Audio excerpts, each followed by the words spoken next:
Bonjour, nous sommes en 2022, nous sommes dans le site de l'Institut Docteur Angélique et dans une série de vidéos consacrées aux commentaires de la Somme théologique de saint Thomas d'Aquin. J'en suis toujours dans la première partie de la Somme théologique, dans le traité des anges, et exactement à la question 58 qui traite du mode de la connaissance angélique. Ça veut dire très concrètement, comment est-ce que fonctionne l'intelligence angélique? Et donc il va y avoir une série de questions, 7 questions en tout, dont la première c'est: l'intellect angélique est-il tantôt en puissance, tantôt en acte? Alors je sais que la question comme cela peut évidemment en intriguer beaucoup. C'est une question de type métaphysique. En effet, en métaphysique, lorsqu'on étudie en vue de quoi est fait l'être, on étudie et on constate qu'il est fait pour être en acte. Par exemple, eh bien, notre intelligence, quand nous sommes tout bébés et qu'elle dort, elle existe comme faculté vitale. Mais son acte, c'est d'arriver à l'intelligibilité des choses. L'acte de l'intelligence, c'est de comprendre. Et donc elle sera parfaitement en acte lorsqu'elle sera dans la vision béatifique, où elle aura atteint son objet, la vérité, la bonté en soi, à savoir l'essence de Dieu. Et donc la question que pose saint Thomas d'Aquin, c'est si les anges sont toujours en acte. Alors, pour répondre à cette question, il dit, il y a 2 manières d'être en puissance. Premièrement, c'est quand, comme on le voit pour nous, lorsque nous n'avons pas encore la science, ou alors lorsque nous dormons. Je veux dire par là que, véritablement, un tout petit bébé qui n'a pas encore la science et qui dort, eh bien son intelligence est en puissance, elle va devoir acquérir peu à peu la science. Et de cette manière-là, répond saint Thomas d'Aquin, il n'est pas possible que l'ange soit en puissance, parce que Dieu ne le crée pas petit bébé, mais lui infuse dès sa conception tous les species, ça veut dire toutes les intelligibilités dont il aura besoin par la suite. Cependant, j'en ai parlé tout à l'heure, il faut distinguer, me semble-t-il, dans les anges, plusieurs choses. D'abord, la science universelle de ce dont il aura besoin pour, je dirais, sa mission qui consiste à transformer la matière peu à peu pour que Dieu puisse ensuite faire apparaître l'homme et ensuite pour qu'il puisse conduire l'homme comme un ange gardien vers la vie éternelle. Sous ce rapport-là, de la science universelle abstraite, un ange n'est pas en puissance, mais il connaît dès sa conception, je dirais, tout ce dont il a besoin, dit saint Thomas d'Aquin. Pour ma part, en considérant que les anges peuvent apprendre d'autres anges, que, d'autre part,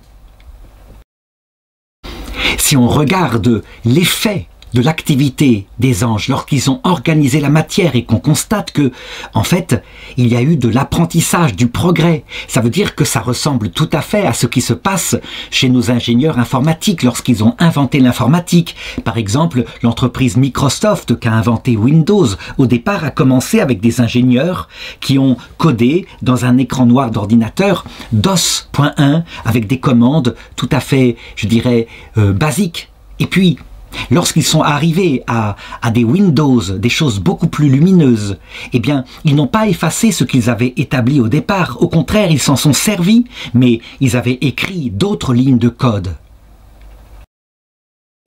Et manifestement, on voit qu'il y a eu, en tout cas dans l'organisation de la vie, c'est très visible, il y a eu aussi de la part de l'action des anges un progrès. Parce qu'ils auraient pu tout à fait créer dès le départ, eh bien, de l'ADN super performant d'animaux ou de plantes, alors que pendant plusieurs milliards d'années, ce n'étaient que des bactéries qui s'amélioraient peu à peu. Et donc, je dirais que manifestement, ils reçoivent une science universelle qui leur est suffisante, mais qui est possible, il est possible que cette science puisse progresser, ne serait-ce que par l'acquisition d'expérience. Alors je sais, saint Thomas d'Aquin nie que les anges puissent apprendre quelque chose par l'expérience, mais j'ai montré qu'il fallait poser obligatoirement en eux une forme d'intellect actif, ça veut dire une capacité de leur intelligence à pénétrer dans l'essence des choses concrètes qui sont devant eux, là, créées, pour observer comment ça se passe et pour en tirer de l'expérience. Alors c'est pas un vrai intellect agent comme nous qui se sert des sensations, mais il pénètre directement l'essence des choses et il voit aussi son évolution. Et donc ils peuvent apprendre des choses à partir du réel matériel créé.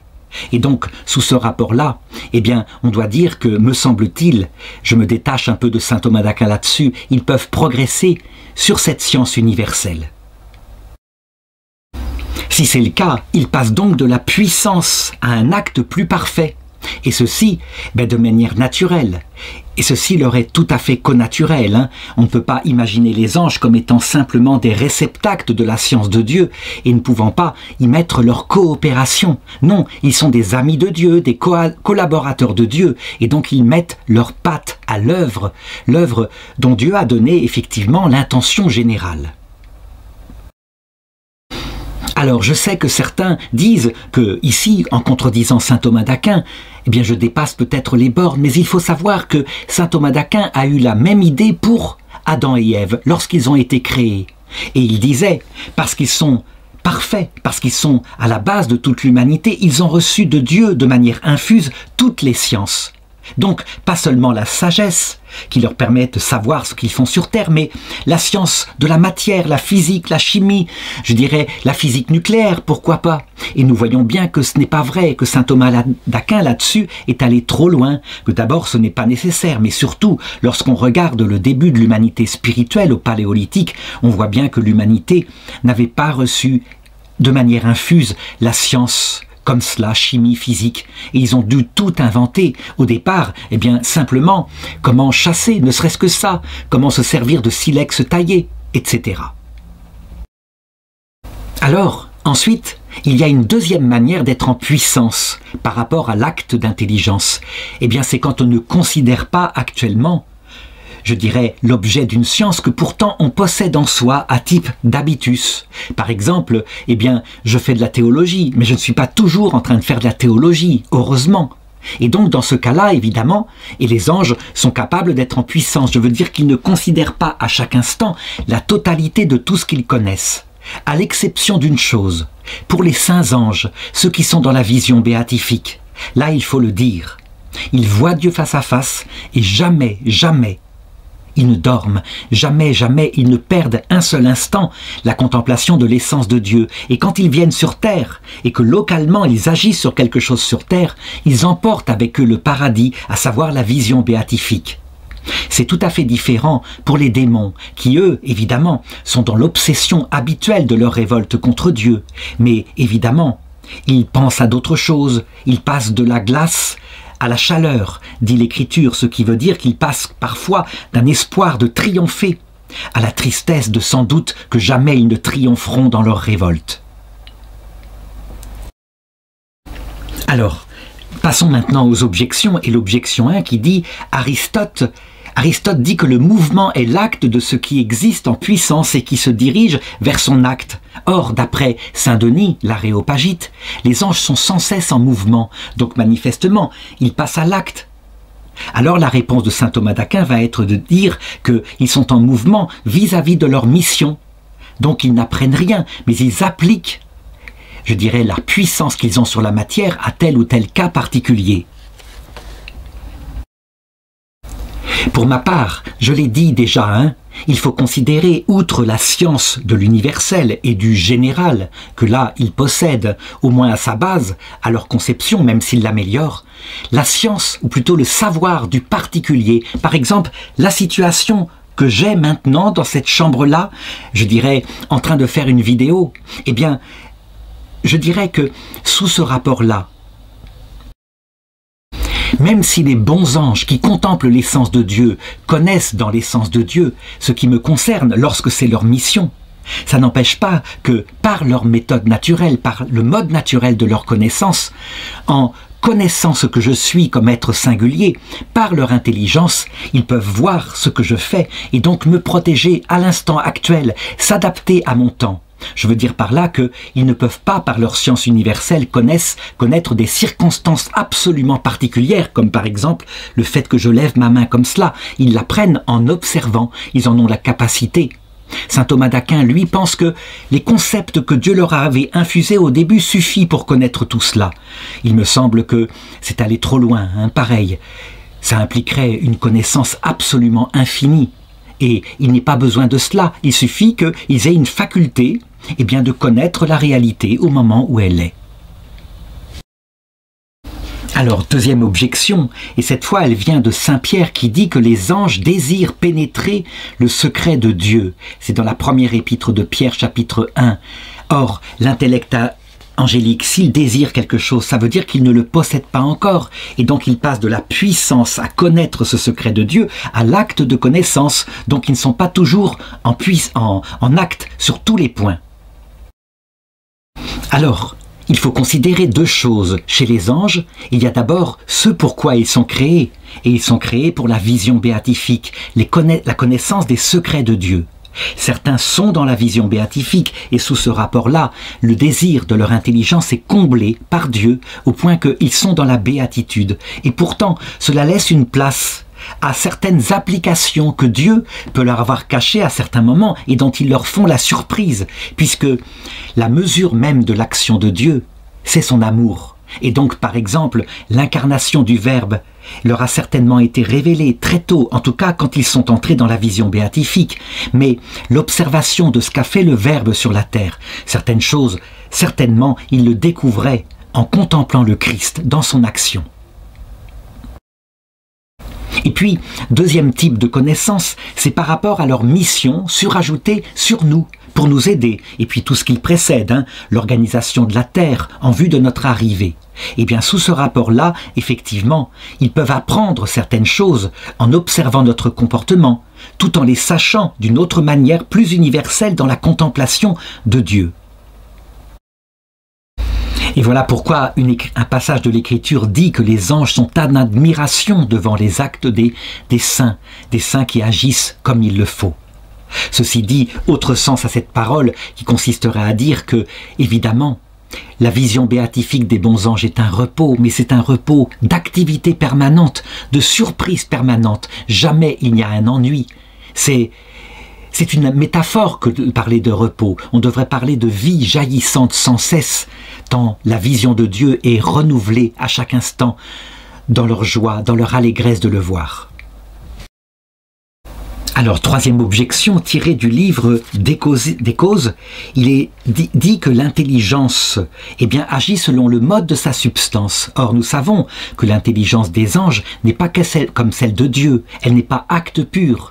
Elle est donc semée de puissance, de potentialité, et donc dire qu'elle serait toujours en acte, c'est quelque chose qui paraît exagéré.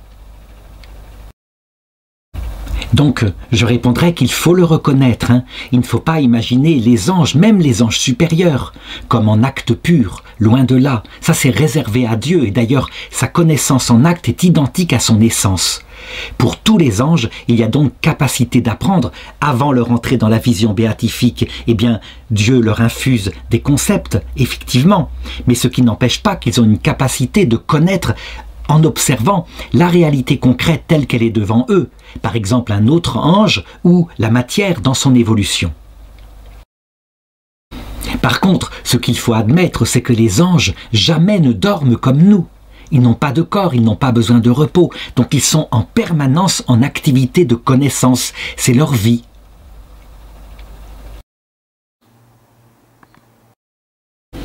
Alors l'article 2 demande, est-ce que par son acte d'intellection, l'ange peut se porter sur plusieurs choses à la fois?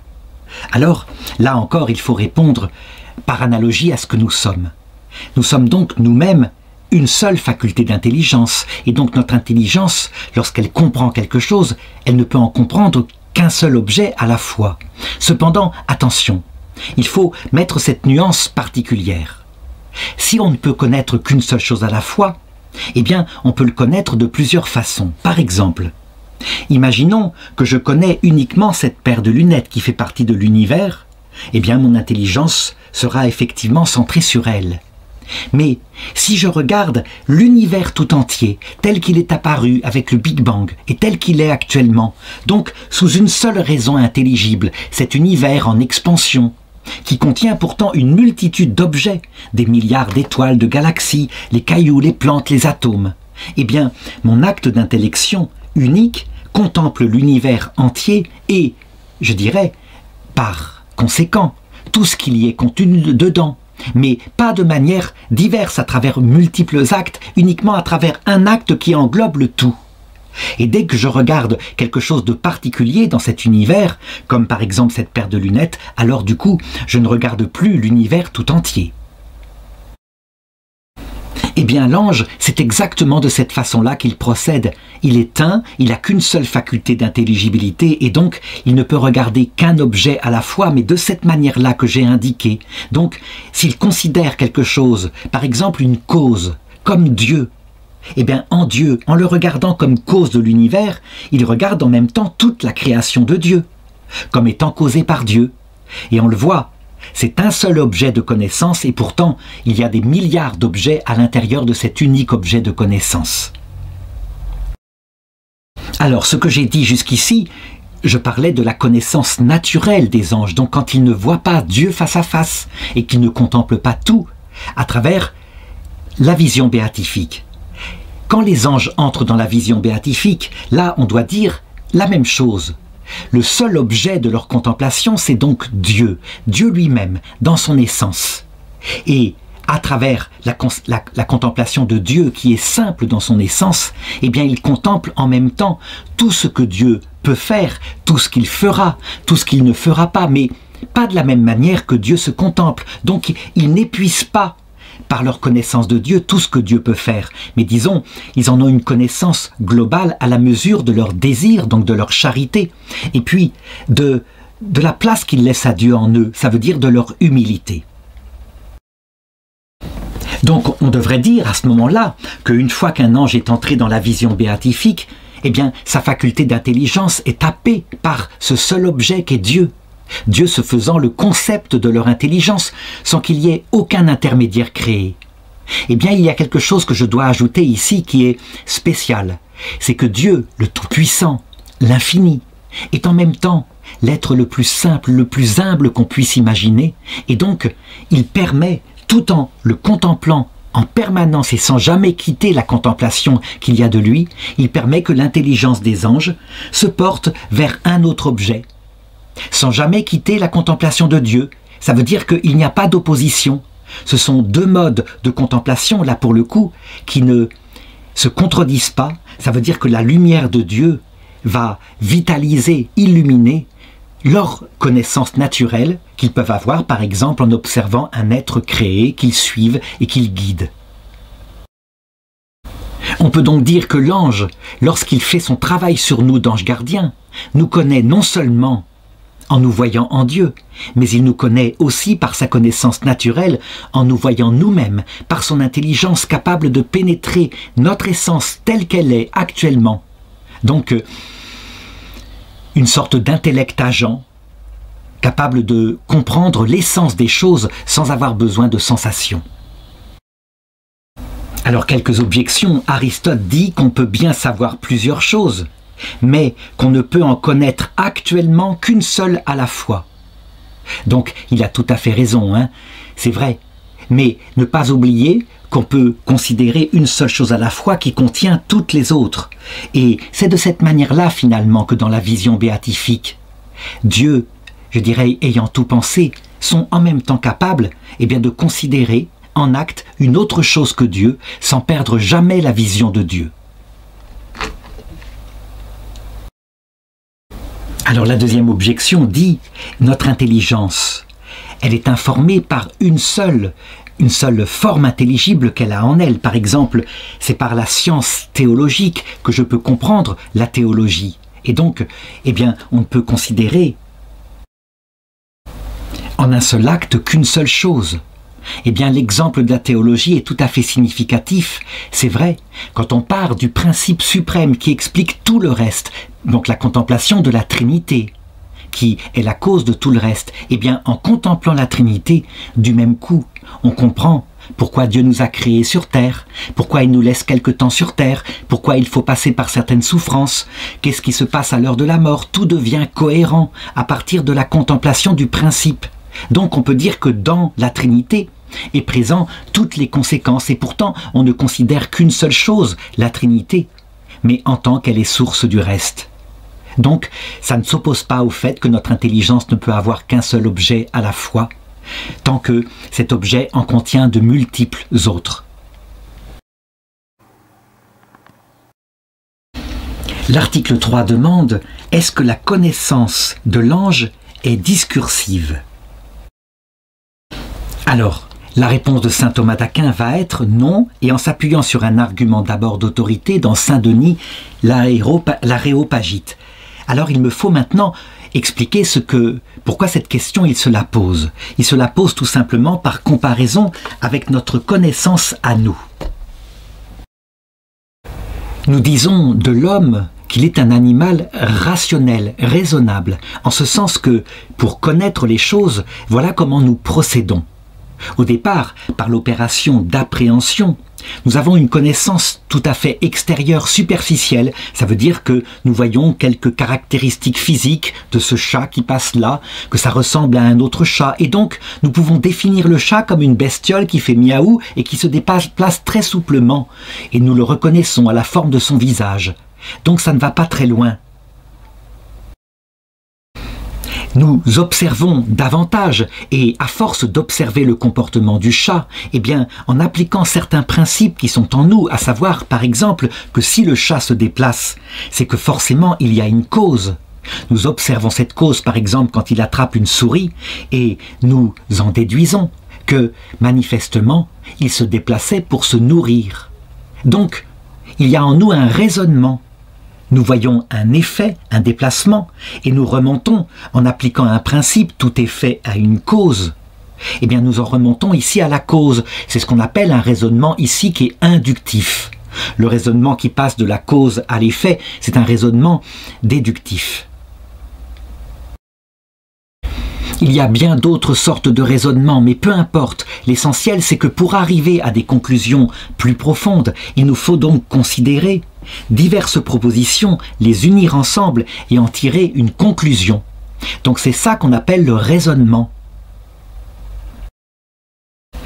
C'est par un raisonnement, par exemple, que nous sommes capables, en observant la création avec son ordre intelligent, son ordre parfait, même s'il y a le mal, eh bien, nous en arrivons à remonter à une cause qui forcément est immortelle et éternelle, qui est toute puissante et intelligente, Dieu. Mais ceci prend du temps, ceci n'est pas facile, notre intelligence peut se tromper. Et par exemple, imaginez que l'absence de cause aurait pu créer l'univers. Quand par exemple certains scientifiques disent que le néant a créé, ça veut dire tout simplement l'absence de cause. Et ils s'imaginent que le néant c'est tout de même quelque chose. Pour les anges, les choses ne se passent absolument pas de cette façon-là. D'abord, pas de sensation à la base, qui leur permettrait de tirer, à partir d'une observation, comme j'ai montré, et bien peu à peu, l'intelligible. Quand ils sont créés, Dieu leur donne donc, leur infuse diverses species, ça veut dire diverses connaissances intellectuelles dont ils se servent, qu'ils peuvent contempler. Saint Thomas cependant dit: eh bien, les anges ne peuvent pas tirer des conclusions, ils voient tout par mode de simple jugement, comme ça, contemplativement. Et en ce sens, dit-il, ils sont intelligents. Ils ne sont pas rationnels, mais intelligents. Ils comprennent tout de suite. En réalité, lorsqu'on considère le temps des anges qui s'appelle l'évôme, on voit bien qu'il peut y avoir succession d'opérations. Et par exemple, en ce qui concerne Dieu, étant donné qu'il ne le voit pas, mais qu'il n'en voit que l'effet, en constatant qu'ils existent même avec une merveille de connaissance en eux, eh bien, ils sont immédiatement, peut-être pas par raisonnement, mais simplement par jugement, ils sont immédiatement capables d'en induire qu'ils sont créés par Dieu et donc immédiatement d'adorer Dieu comme leur créateur tout en ne le voyant pas intellectuellement. Donc il y a dans les anges quelque chose qui ressemble à un raisonnement, mais pas comme nous, pas à travers des propositions, mais plutôt intuitivement, simplement, par mode de jugement. De la même façon, je crois qu'on est obligé de poser en eux des formes de raisonnement pratiques dans leur mission extérieure. Donc ils reçoivent de Dieu le projet général de ce qu'ils veulent, qu'ils coopèrent avec lui pour structurer la matière, pour qu'elle arrive un jour à être le réceptacle du corps de l'homme et de la femme. Et donc, eh bien, ils vont en conséquence appliquer ce qu'ils sont capables de faire à la matière telle que Dieu l'a créée, et peu à peu, ils vont l'aider à sa structuration tout en la laissant se développer par ses propres lois.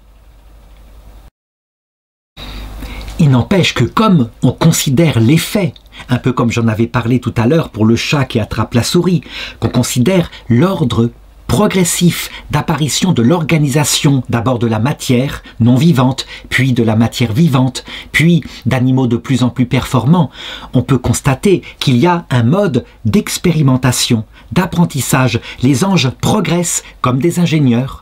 Ça veut dire que saint Thomas pensait que Dieu leur avait tout infusé et qu'ils n'avaient plus qu'à appliquer simplement les ordres de Dieu. Et on voit bien que ce n'est pas comme ça que ça se passe, que Dieu leur donne effectivement quelque chose de général, son projet général, et ensuite il leur demande d'utiliser leur intelligence véritablement avec une grande liberté pour faire évoluer la vie dans tous les sens.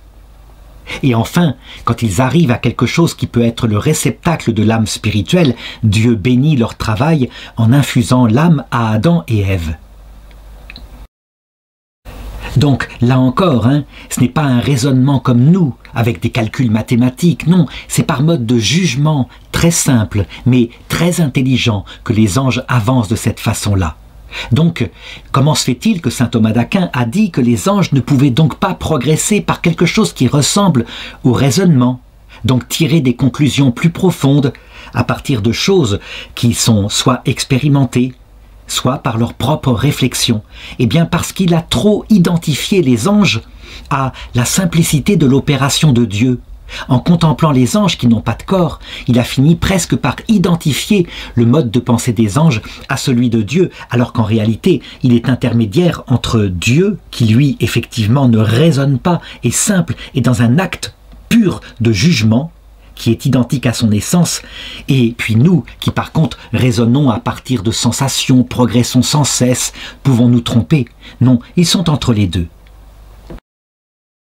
Alors, regardons maintenant les objections qui permettront d'éclairer ça. Par exemple, l'objection 1 dit « la connaissance discursive », donc qui passe d'un objet à l'autre, qu'elle induit ou qu'elle déduit par raisonnement, eh bien, c'est ce qui se passe quand une chose est connue par une autre. Or, les anges connaissent une chose par une autre, puisqu'ils connaissent les créatures par le Verbe.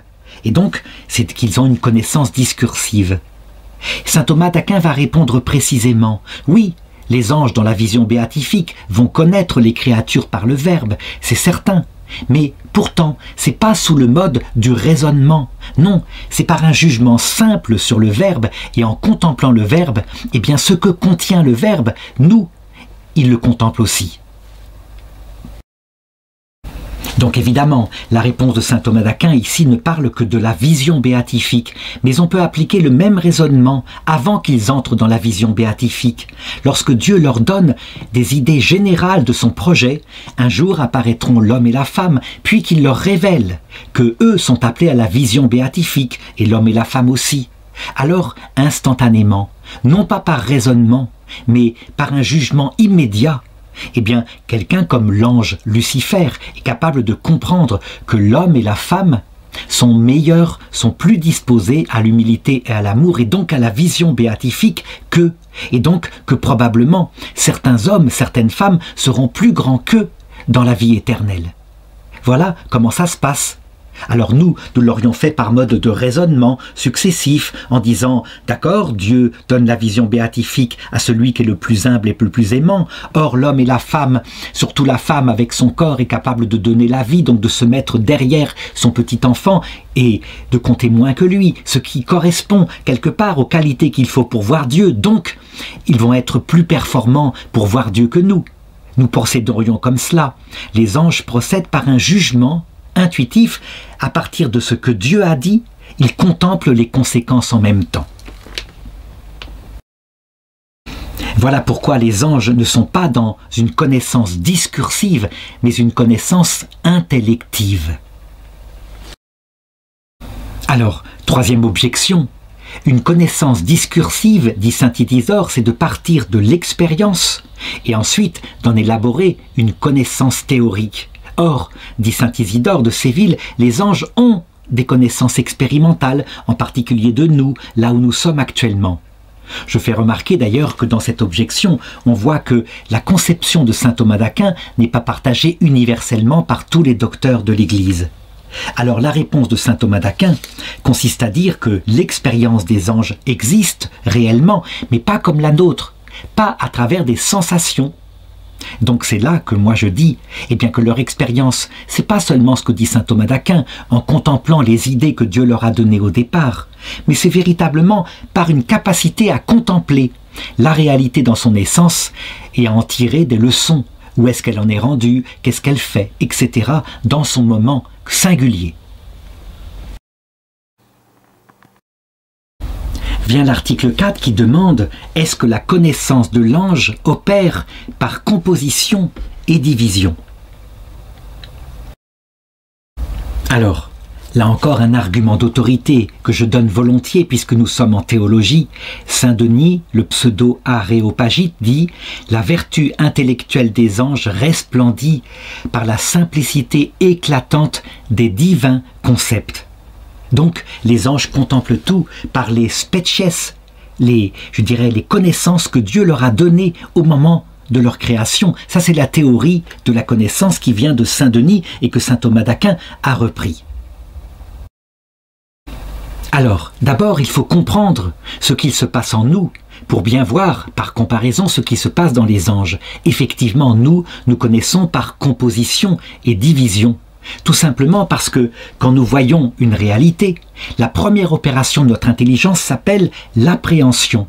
Ça veut dire que, à partir d'une apparence extérieure très superficielle, nous ne pénétrons pas du tout l'essence de cette réalité, nous en tirons une définition que nous essayons d'établir de plus en plus précise. J'ai pris l'exemple tout à l'heure d'un chat, mais je pourrais prendre l'exemple d'autre chose. Prenons par exemple le concept de beauté. Si on demande à un élève de le définir, alors il va partir normalement de son expérience. La beauté d'un visage, la beauté d'un paysage, la beauté d'un tableau, la beauté d'une plante, toutes sortes de beautés. Et pourquoi pas la beauté intérieure d'un comportement droit.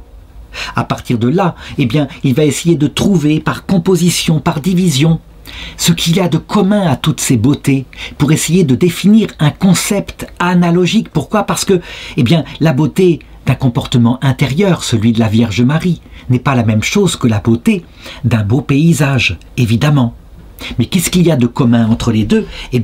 Il va essayer de le définir et il va arriver à la fin à quelque chose comme une splendeur qui frappe, d'admiration, une splendeur d'une forme particulière, une forme au sens très général, pas seulement la figura, mais la forme d'une activité morale par exemple, donc une sorte d'actuation particulièrement splendide. Donc voilà comment nous fonctionnons, et évidemment, ce concept-là, il va s'approfondir au fur et à mesure que nous multiplions les expériences. Mais au départ, si je demande à un élève, par exemple de terminale qui débute, il n'aura l'idée que de contempler un vague souvenir qu'il a eu de la beauté. Et donc peut-être un seul, et à partir de là, il dira la beauté c'est quand un coucher de soleil tombe sur la mer. Les anges, eux, ne fonctionnent absolument pas comme cela. D'abord, à leur création, ils n'ont pas à partir de l'expérience, à partir de leurs sensations, pour peu à peu arriver à des concepts de plus en plus précis, des jugements de plus en plus vrais. Non, ils reçoivent de Dieu l'infusion de tout ce qu'il leur faut, à commencer sans doute par la sagesse qu'il leur faut, et puis ce dont ils auront besoin dans leurs œuvres de collaboration avec l'œuvre créatrice de Dieu. Et donc ils contemplent ça, et à partir de là, évidemment, une deuxième manière de connaître leur est donnée. Leur intelligence est capable de pénétrer l'essence des réalités matérielles sans avoir besoin de passer par leur apparence extérieure, mais directement. Ils voient, l'intérieur de la manière dont se comporte la matière, donc comme si elle rayonnait son essence, et que ceci, frappait leur intelligence immédiatement. Du coup, ils n'ont pas besoin de composer, de diviser, ils sont là et instantanément, par un jugement simple, ils pénètrent la réalité de la chose. Alors, par contre, comme je l'ai montré dans les articles précédents, comme il y a certaines choses qu'il ne leur est pas donné de pénétrer comme cela, comme par exemple, nos pensées spirituelles, qui ne sont accessibles aux anges que par l'intermédiaire de leurs effets sur notre vie sensible et sur notre corps. sauf si nous leur communiquons en nous adressant à eux et en leur expliquant ce que nous pensons. Eh bien, là, du coup, il y a comme une forme discursive. Ça veut dire qu'en observant la manière dont notre corps réagit, dont notre parole est émise à l'extérieur, et ça, ils ne l'entendent pas, ils n'ont pas d'oreille, mais ils le saisissent par un jugement simple, alors ils peuvent remonter par une sorte de raisonnement discursif à la pensée qui a porté cette chose dont ils ne connaissent que l'effet dans notre corps. Alors, quelques objections. D'abord, dans la première dit, eh bien, les anges reçoivent plusieurs espèces intelligibles à leur création. Et donc, eh bien, ils vont se servir de ces plusieurs espèces intelligibles. Par exemple, ils reçoivent le concept du chat, peut-être le concept de l'homme, de la femme, etc. Ils vont les composer, les diviser. Et ceci, ça s'appelle une connaissance discursive.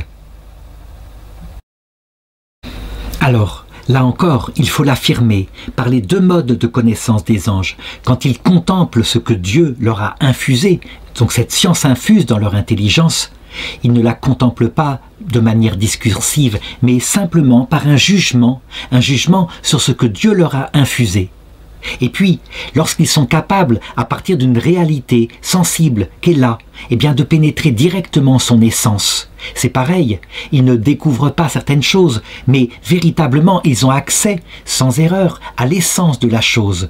Et donc, il n'y a pas chez eux, eh bien, avant, après, raisonnement, je dirais correction, des choses comme cela. Non, l'objet de leur intelligence est directement l'essence, et donc ça se fait par un jugement simple.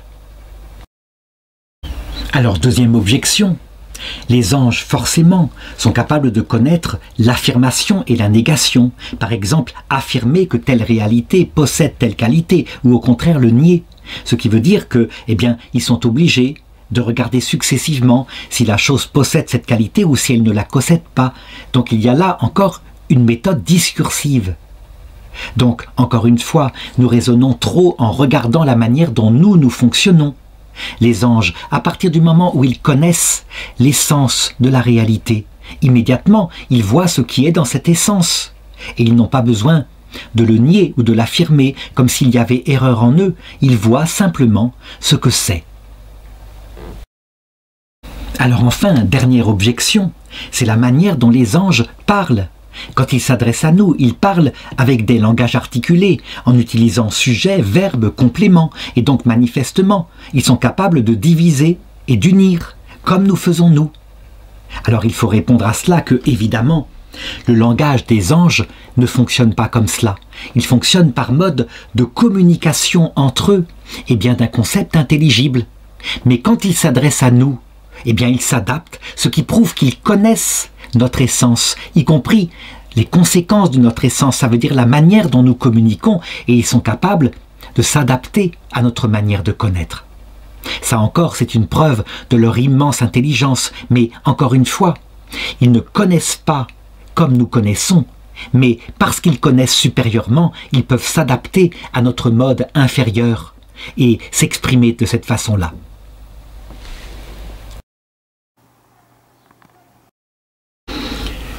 L'article 5 demande « Est-ce qu'il peut y avoir erreur dans l'intelligence angélique ?»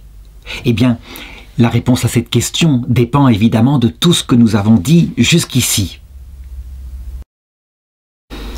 Il faut d'abord regarder les anges avant, puis après que Dieu se soit révélé, et donc que certains aient accepté et d'autres refusé l'évangile qu'il leur avait enseigné. Donc avant, dans ce temps-là, on peut dire que leur connaissance est donnée par Dieu qui leur infuse une science des choses universelles et des lois générales. Et bien sous ce rapport-là, parce que la cause de leur science est Dieu, elle est évidemment sans erreur. Dieu ne va pas les tromper sur quelque chose, mais il faut le remarquer, c'est une connaissance naturelle pour le moment. Ensuite, quand Dieu leur communique quelques sciences concernant le projet surnaturel qu'il a sur eux, et dans ce cas-là, venant de Dieu, il n'y a pas non plus don d'erreur, loin de là. Et donc, les anges ne se trompent pas. Dieu leur a bien proposé la vision béatifique, Dieu les a destinés à cela. Se pose à ce moment-là, évidemment, un choix qui va être prudentiel chez eux, et donc qui va se fier non seulement à ce que Dieu leur a révélé, et là qui est sans erreur, mais aussi ensuite à un acte de leur prudence naturelle. Et donc certains se tournent manifestement vers un bien qui est inférieur, quitte à perdre, je dirais, le bien de la vision béatifique. Et en ce sens-là, il y a erreur de type moral, mais ce n'est pas la même chose qu'une erreur intellectuelle. C'est une erreur pratique et une erreur volontaire. Donc, au sens strict, plutôt que de qualifier cet acte-là des démons qui se révoltent contre Dieu d'erreur, il faudrait la qualifier de péché. Péché contre l'Esprit Saint, parce qu'il est sans ignorance et sans faiblesse, à la différence de beaucoup de péchés que nous commettons maintenant, suite aux conséquences du péché originel. L'étape suivante, eh bien, c'est que les anges qui ont choisi Dieu entrent dans la vision béatifique, et en ce qui les concerne eux, évidemment, tout est illuminé directement par l'essence divine, et dans ce domaine-là, il n'y a pas d'erreur possible. Et ceci rayonne aussi sur leur mission ad extra, ça veut dire vers nous. Par exemple, la préparation qu'ils établissent maintenant, peu à peu, de la matière, pour qu'un jour puisse puisse apparaître le corps de l'homme et puisse être créé, l'homme et la femme, par infusion de l'âme spirituelle. Les démons, quant à eux, ils gardent leur puissance naturelle, parfaitement intacte, mais par contre, ils jugent, au niveau pratique, dans leur comportement, ils jugent non par rapport à la vision béatifique, qu'ils désireraient par amour et par humilité, mais par rapport à leur révolte. Et donc, tous les actes qu'ils posent sont ordonnés, évidemment, à faire échouer le plan de Dieu, à faire échouer la mission des anges. Est-ce qu'il y a erreur dans leur comportement? Eh bien, péché permanent, tout leur comportement des démons, là, dans la préparation du corps de l'homme, est péché, mais on peut dire que dans leurs décisions, ce sont des décisions qui ne sont pas infaillibles, puisque ce sont des décisions prudentielles. Par exemple, s'ils essayent d'empêcher l'étape suivante de l'organisation de la vie, en vue d'empêcher l'apparition de l'homme et de la femme, eh bien, en réalité, leurs dégâts servent au bien. Ça veut dire que, par exemple, s'ils veulent détruire la vie, eh bien, les bons anges, en ce qui les concerne, contre leur démarche, ce qui fait que la vie, finalement, en sort fortifiée. C'est de cette manière-là, donc, une connaissance intacte, mais des capacités de poser des actes uniquement en fonction de leur révolte, qu'il faut juger le comportement des démons lorsque nous apparaissons sur la terre. Alors, à la différence des bons anges qui sont dans la vision de Dieu et qui donc, lorsqu'ils regardent très concrètement par leur connaissance naturelle qui reste intacte, la façon dont nous agissons et comment il faut nous diriger vers le salut, eh bien, eux ne se trompent pas sur nos intentions. Les anges mauvais, à ce qui les concerne, eh bien, ils peuvent faire des erreurs concernant un jugement pratique puisqu'ils tirent tout de même de l'expérience, de l'observation de la réalité, si elle correspond au concept inné que Dieu leur avait infusé à leur création. Et donc, comme ils ne connaissent pas la pensée directement des hommes et des femmes, mais uniquement par ses effets dans la vie sensible et dans le corps physique, dans le comportement extérieur aussi, eh bien parfois ils peuvent mal interpréter. C'est assez rare, effectivement, mais ça va se produire particulièrement pour la Vierge Marie et aussi pour le Christ. Il y a là erreur totale, comme d'ailleurs, on peut le dire, concernant Adam et Ève, le premier homme et la première femme. Toute l'action des démons va être viciée par cette erreur fondamentale qu'est le mystère de leur iniquité, donc leur rejet du projet de Dieu fondé sur la charité et l'humilité. Ce qui fait que à chaque fois, ils font tomber Adam et Ève, puis éventuellement, ils tuent le Christ en faisant tomber l'humanité qui l'entoure, je dirais dans de la haine pour le Christ. À chaque fois, eh bien, ils font erreur fatale, parce qu'ils ne peuvent pas soupçonner par leur jugement, ils n'y arrivent pas en tout cas, que tout ce qu'ils font là, tous les dégâts qu'ils font sur l'homme et la femme, en réalité, seront transformés en un salut plus grand. Par exemple, leur persécution nous concernant, nous, depuis le début de l'humanité, qui consiste à rendre l'homme et la femme esclaves de leurs pulsions, provoque le plus souvent, eh bien, la conséquence inverse ayant touché sa misère. Les hommes et les femmes, finalement, quand l'ange du Seigneur leur apparaît à l'heure de leur mort, ou quand le Christ vient les sauver, eh bien par comparaison à l'esclavage dans lequel ils étaient plongés, se tournent vers le salut avec une puissance qui jamais n'aurait été atteinte s'il n'y avait pas eu, finalement, le péché originel, d'où ce chant de l'Église, heureuse faute qui nous a valu un tel salut et un tel sauveur. Donc on peut le dire, le comportement perpétuel des démons se passe dans l'erreur parce qu'ils ne jugent pas du surnaturel, et donc tout ce qu'ils font de manière nuisible, je dirais en tentant des efforts pour faire perdre l'homme et la femme, aboutit finalement à un plus grand salut.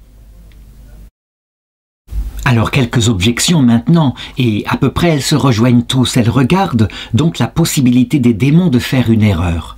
L'objection 1 dit « La perversité se rattache à la fausseté ». Or, d'après Denis, l'imagination, ce qui veut dire en fait l'intelligence qui invente des choses, des démons est perverse. Il semble donc qu'il puisse y avoir erreur dans l'intellect angélique.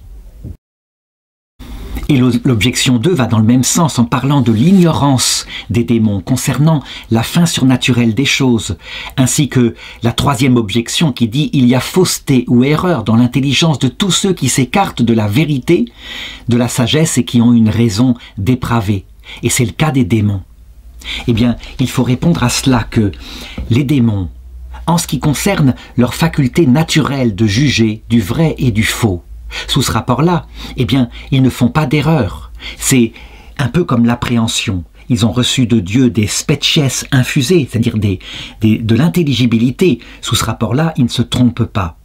Ils savent parfaitement, d'ailleurs, même quand Dieu a révélé son projet évangélique, ils savent parfaitement en quoi il consiste, la vision béatifique et ses conditions.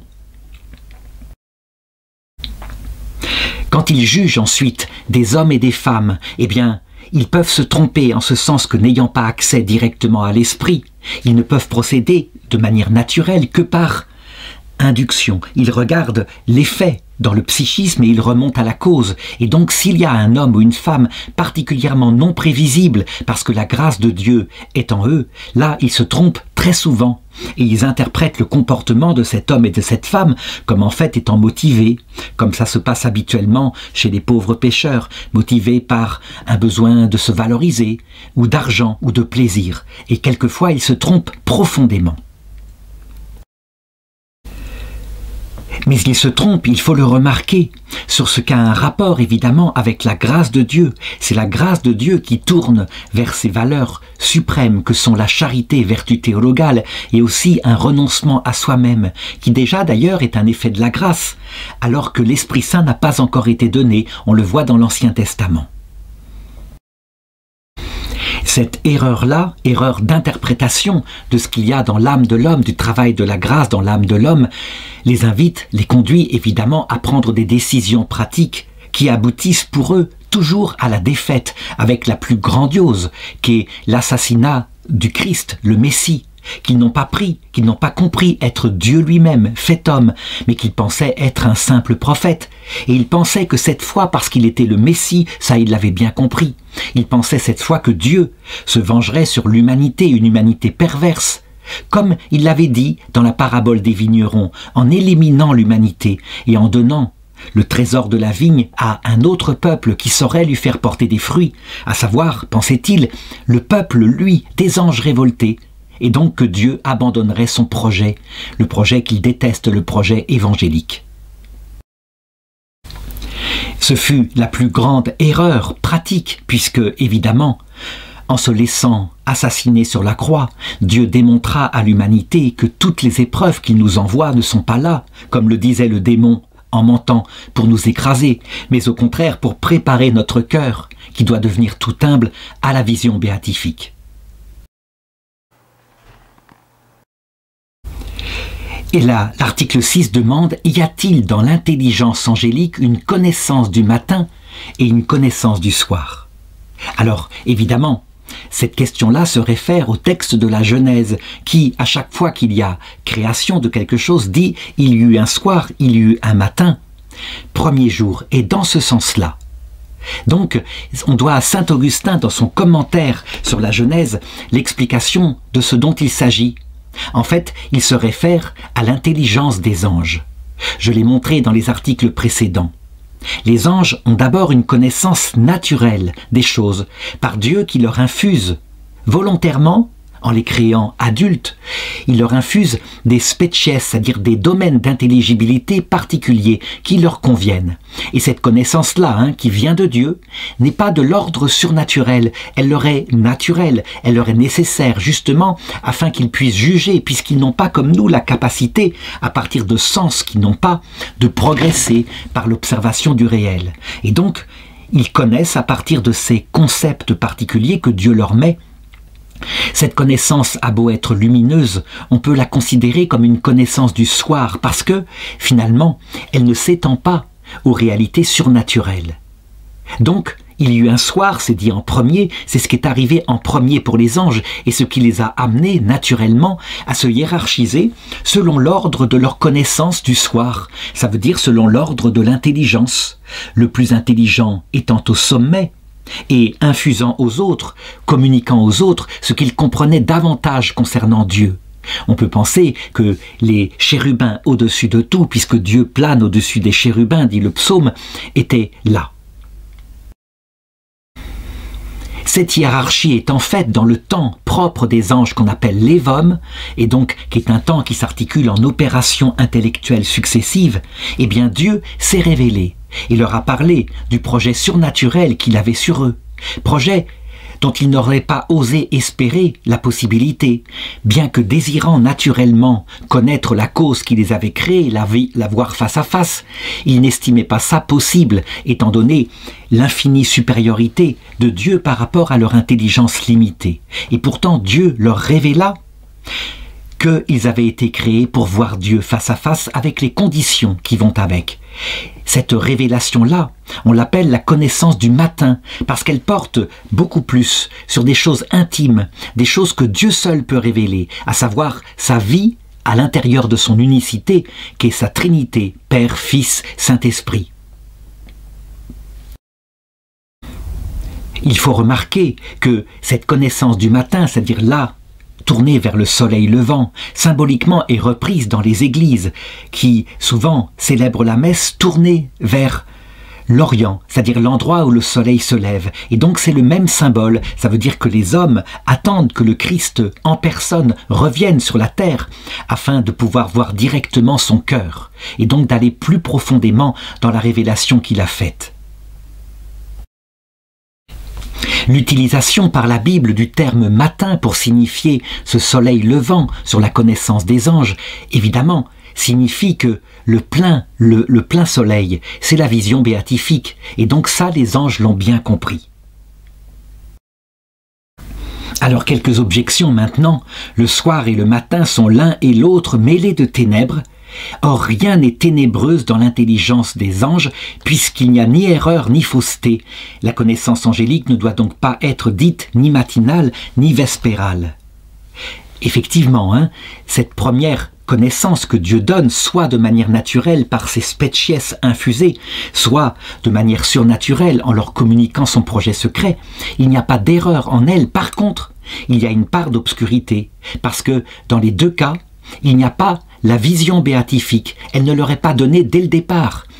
La vision béatifique leur sera donnée en fonction d'un consentement réciproque qu'ils donneront à Dieu, qui va établir dans la connaissance du matin les conditions nécessaires pour entrer dans la vision béatifique. Conditions qui se résument à deux, finalement, un peu comme on le voit dans un mariage humain, puisque comme dit saint Paul dans l'épître aux Éphésiens, le mariage est l'image de cette entrée dans le cœur de Dieu. La condition première étant l'amour, un amour, je dirais, total pour Dieu tel qu'il est, et donc, en conséquence, un renoncement à soi-même, étant donné que Dieu est infiniment humble dans sa vie trinitaire et qu'on ne peut pas le voir sans cela. Alors, deuxième objection, toujours contre cette analogie que prend saint Augustin. Entre le soir et le matin, il y a la nuit, et entre le matin et le soir, il y a le midi. Donc, manifestement, on dirait que ça ne correspond pas à ce qui s'est passé pour les anges. Donc il ne faut pas prendre le texte biblique comme, je dirais, une analogie totale où il y aurait entre le soir et le matin la nuit. C'est pas ça qui est dit. C'est plutôt par comparaison à la lumière qui émane de la connaissance du matin quand Dieu révèle des choses que les anges, par leur connaissance propre, ne peuvent pas deviner eux-mêmes, comme le mystère de sa Trinité, le mystère de la vision béatifique. Par contre, ce qui est certain, c'est que après la révélation de la connaissance du matin, certains anges entrent dans la lumière plénière, dans la vision béatifique, parce qu'ils ont accepté et choisi Dieu comme étant celui vers qui ils tournent toute leur obéissance, tandis que d'autres, refusant d'obéir, à cause, je dirais, d'une pensée qui leur dit que, eh bien, ce n'est pas l'intelligence le critère premier pour voir Dieu face à face, et donc se révoltant contre cela, ils entrent dans les ténèbres. Mais ce sont des ténèbres pour eux qui seront définitifs, en effet, comme ils n'ont pas d'ignorance, que la révélation du matin venant de Dieu est parfaite les concernant, au point qu'ils ne peuvent pas se tromper, comme d'autre part ils n'ont pas de faiblesse, à la différence des êtres humains. Eh bien, ils ne changeront jamais d'avis. Ils sont en état de blasphème contre l'Esprit Saint, blasphème dont on ne veut jamais sortir, dont on pourrait, puisque la liberté est totale, mais dont on ne veut pas parce qu'aucun motif nouveau ne vient faire changer le raisonnement de l'intelligence. Alors la troisième objection va poser ceci. Si on admet ce que dit saint Augustin, donc sur le sens métaphorique de la connaissance du soir, qui consiste à connaître les choses d'après des species intelligibles que Dieu a données et qui, je dirais, actuent leur intelligence naturelle, si on appelle connaissance du matin, eh bien, la connaissance des anges qui se fait à la lumière de révélations surnaturelles venant de Dieu, eh bien, il y a une troisième espèce de connaissance qui n'est pas citée ici. C'est que quand on connaît une réalité, en la contemplant pour elle-même, pouvoir que les anges ont, puisqu'ils peuvent pénétrer, comme ça, par la puissance de leur intelligence, l'essence des choses, dans les circonstances où elles sont actuellement, et donc les connaître en particulier. Et c'est ce qui se passe maintenant, quand les bons anges et les mauvais anges agissent dans leur mission concernant l'homme et la femme, que les bons anges essayent de les diriger vers la vie éternelle, tandis que les mauvais anges essayent de les entraîner dans leur propre révolte. Eh bien, à cette objection-là, il faut répondre que les bons anges agissent dans la pleine lumière du midi, puisqu'ils sont dans la vision béatifique, et donc ils ne se trompent pas quand ils regardent les créatures qu'ils conduisent. Certes, par leur connaissance naturelle, ils ne connaissent pas directement leurs pensées, mais Dieu leur donne ce pouvoir, ce qui est normal puisqu'ils exercent une paternité. Quant aux anges révoltés, les démons, en ce qui les concerne, leur connaissance est toujours à partir des ténèbres. Ça veut dire qu'ils regardent les créatures humaines à partir de leur révolte. Et ils essayent d'entraîner. Du coup, ils font des erreurs. Parce que quand on regarde à partir d'une lunette, une lunette qui rend tout noir, évidemment, on peut interpréter mal les choses. C'est ainsi que leur persécution, avant la venue du Christ et même après, lorsqu'ils réduisent certains êtres humains à l'état de bêtes, ce qui semble aller dans leur sens, en pensant que Dieu se dégoûtera de l'homme et de la femme, eh bien en réalité, provoque souvent l'effet inverse, parce que, ayant touché sa misère, les hommes et les femmes, lorsqu'ils découvrent Dieu avec son pardon, sa miséricorde, se tournent vers lui, comme disait Jésus à propos de la femme adultère. Oui, elle a beaucoup péché, mais parce qu'elle a été beaucoup pardonnée, elle a beaucoup aimé.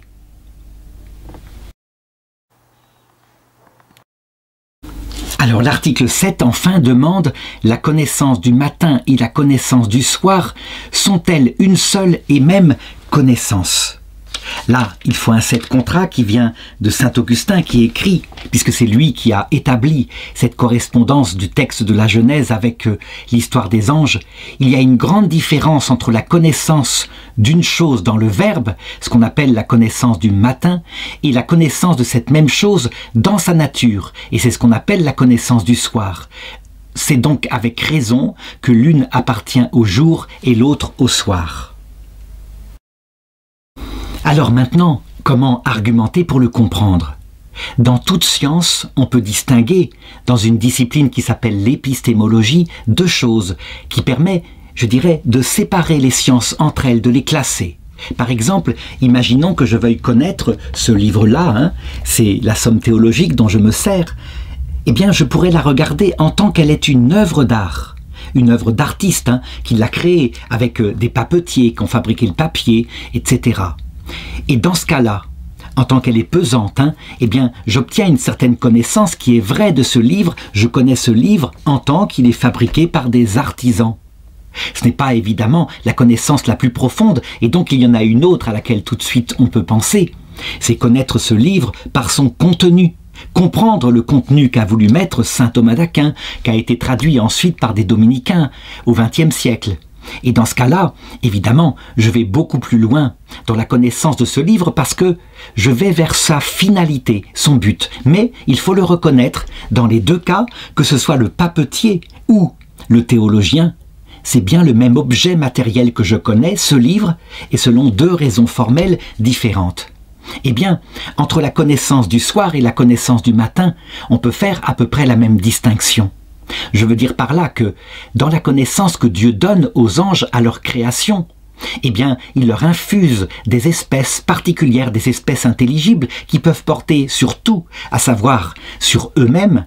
Ils se connaissent eux-mêmes, ils connaissent certaines choses concernant leur cause, à savoir Dieu.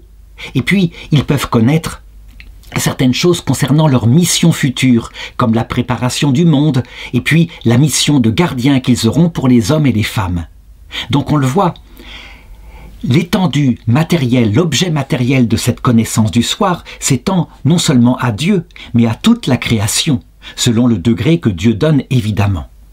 Et puis vient la connaissance du matin, qui se fait là par grâce. Ça veut dire que Dieu leur révèle son projet intime, son cœur. Et donc, à partir de là, même si l'objet de la connaissance est le même, d'abord Dieu, et puis eux-mêmes, à partir de là, se connaissent. Et ils voient qu'ils sont chéris par Dieu, à cause d'une vie intime qui est en Dieu. Et que c'est la raison de la création, gratuitement, faire participer au trésor de sa béatitude. Ils peuvent juger aussi des choses créées de cette façon-là. Donc l'objet matériel est le même, mais à la lumière de cette révélation, la raison formelle illumine, transfigure leur connaissance des choses. Tout d'un coup, tout prend sens de manière immensément plus profonde. Ensuite, selon je dirais, l'orientation que prendront les anges selon qu'ils deviendront des bons anges ou des démons, eh bien, c'est pareil, il se passe quelque chose de nouveau. Pour les bons anges, ils entrent dans la vision béatifique, ils voient directement l'essence de Dieu, et en voyant l'essence de Dieu, ils voient par la même occasion tout ce que Dieu fait, tout ce qu'il fera, tout ce qu'il ne fera pas. Ils ne le voient pas comme Dieu se voit, mais peu importe, on le voit. Dans cette troisième mode de vision qui est la pleine lumière du midi, eh bien, les objets sont matériellement les mêmes, mais la raison formelle, c'est l'essence divine elle-même. D'autre part, l'objet, tout est vu dans l'essence divine, de manière simple et unique. Donc c'est encore quelque chose de radicalement différent. Pour les démons, en ce qui les concerne, ils continuent de contempler tout, y compris un rapport à Dieu, mais toujours à travers les lunettes de la raison formelle qui les motive maintenant, à savoir leur révolte. Ils veulent être premiers, ils n'acceptent donc pas ce plan de Dieu qui mettra en premier, en Dieu, les créatures les plus humbles et les plus aimantes. Et donc, ils ont une raison formelle qui s'appelle le mystère de leur iniquité et qui les fait tout regarder, évidemment de manière ténébreuse et tordue, qui les fait agir aussi de manière, évidemment, intelligente, pensent-ils, selon leur finalité, et qu'à chaque fois Dieu, qui est plus puissant qu'eux, retourne pour le bien des créatures. Donc la conclusion de tout cela, c'est qu'on doit dire connaissance du matin, connaissance du soir, connaissance de pleine lumière ou connaissance ténébreuse, elles ont le même objet, Dieu et la création, mais pas du tout sous le même aspect. Ce sont donc des connaissances matériellement qui aboutissent à la même chose, mais de manière formelle, c'est tellement différent que ce n'est pas comparable. Alors, quelques objections d'abord, et celle qui est tirée d'un commentaire de saint Augustin qui dit « Il y eut un soir, il y eut un matin », c'est-à-dire un jour. Or, d'après saint Augustin, le jour désigne la connaissance angélique. Donc, la connaissance du matin et la connaissance du soir forment une seule et même connaissance. Donc je l'ai dit, hein, elles portent sur la même matière, effectivement, Dieu, la création, les intentions de Dieu, mais évidemment pas à la même lumière du tout. Il y a par contre un rapport entre les deux, en ce sens que l'ange étant naturellement créé pour voir Dieu, et donc il en a le désir. Simplement, eh bien, ça ne lui donne pas un droit à voir Dieu. C'est au contraire simplement une sorte d'orientation de son intelligence comme un vase qui est fait naturellement pour recevoir Dieu, mais Dieu ne se donne que par sa grâce. Un peu comme dans le mariage, le cœur des jeunes hommes est fait pour épouser la plus belle jeune fille de la terre, mais ça ne leur donne pas le droit de l'épouser elle. Il faut le consentement de cette jeune fille. Donc, voilà l'analogie. Alors, deuxième objection. Une seule connaissance ne peut avoir deux opérations en même temps. Ça veut dire que je ne peux pas considérer en même temps, avec mon intelligence, mettons la nature des chats, et puis parallèlement la nature de la beauté. Je ne pourrais les employer uniquement que si je regarde le chat en tant qu'il est beau. Donc c'est une seule opération de l'intelligence. Et donc pour les anges, s'il y a connaissance du soir qui vient de leur nature, quoi, et connaissance du matin qui vient de la révélation de Dieu, il ne pourra pas y avoir en même temps les deux choses. Et donc, elles sont totalement différentes. Alors il faut répondre, hein, je l'ai montré, qu'elles peuvent s'unifier. En réalité, la connaissance du matin ne vient qu'illuminer la connaissance du soir. Elle n'y est pas opposée, elle ne regarde pas un autre objet. Mais c'est comme si une nouvelle lumière était apportée à ce que les anges peuvent connaître naturellement. Donc, ils peuvent tout à fait regarder en même temps, naturellement et surnaturellement, ce qui leur est montré. De la même façon, d'ailleurs, pour les démons, ils ne perdent pas la connaissance du soir qui leur a été donnée à leur création. Et, je dirais, toujours, ils sont dans leur révolte contre Dieu par un choix de leur volonté. Et donc, ils peuvent toujours se servir de la connaissance du matin, naturellement présente en eux, pour orienter leur révolte, pour obtenir pour faire un nouveau complot, afin d'éloigner le maximum d'humains de la vision béatifique. Alors l'objection 3 dit « Quand viendra ce qui est parfait, à savoir la vision béatifique ? Ce qui est imparfait disparaîtra. Et donc, manifestement, la connaissance du soir, au moins chez les bons anges, elle n'est plus utile, elle disparaît. De même que chez nous, ce que nous aurons appris en physique, en chimie sur la Terre, disparaîtra, je dirais, en fonction de ce que nous verrons directement, puisque nous serons revêtus de la même puissance que les anges et nous verrons l'essence des choses. Alors, la réponse, c'est que ne disparaît dans une connaissance que ce qui est imparfait par soi. Par exemple, la foi disparaît dans la vision béatifique parce que qui dit foi dit ne pas voir, alors que nous voyons dans la vision béatifique. Par contre, ce qui est parfait, comme par exemple une lumière pas très élevée, qui nous permet de connaître, mettons, la physique, elle ne disparaît pas dans l'autre monde. Mais évidemment, étant éclairée par une lumière plus puissante, eh bien, on ne la voit plus, on a l'impression qu'elle n'est plus là, mais elle est toujours là. Il n'y a pas de raison pour que ce que nous avons appris en cette terre soit définitivement détruit. C'est simplement surélevé, transfiguré. Pour les bons anges, c'est donc la même chose. Tout en voyant tout à travers la vision de l'essence divine, donc de manière extraordinairement plus forte et plus lumineuse, il n'empêche que dans leurs activités, extra verbum, parce que Dieu, infiniment humble, le permet toujours, il ne happe pas toutes leurs facultés, eh bien, ils se servent de leurs facultés naturelles. Donc, ils ont trois connaissances de nous, en ce qui concerne nos anges gardiens. D'abord, en voyant Dieu face à face. Deuxièmement, à travers les species innées qui leur ont été données dans leur création. Et puis troisièmement, en nous observant expérimentalement dans notre comportement. Ce qui fait que, évidemment, par ce troisième aspect, ils nous rejoignent, je dirais, dans le temps, dans le lieu où nous sommes actuellement. Et ils peuvent appliquer donc une action adaptée. Pour les démons, il n'y a par contre que deux connaissances qui leur permettent de connaître les hommes, à savoir d'abord ces species innées qu'ils ont gardées de leur création. Et ils nous regardent maintenant, mais je dirais sans avoir l'aide de la vision béatifique, donc sans pénétrer directement dans nos pensées spirituelles. Donc, par déduction, en regardant les effets de nos pensées sur notre psychologie. Et comme ils les regardent à la lumière de leur révolte, qui est ténèbres, évidemment, il peut y avoir mes interprétations à chaque fois. Et donc, ils peuvent se faire piéger dès qu'il y a vie surnaturelle, parce que soit ils la refusent, soit ils ne la comprennent pas.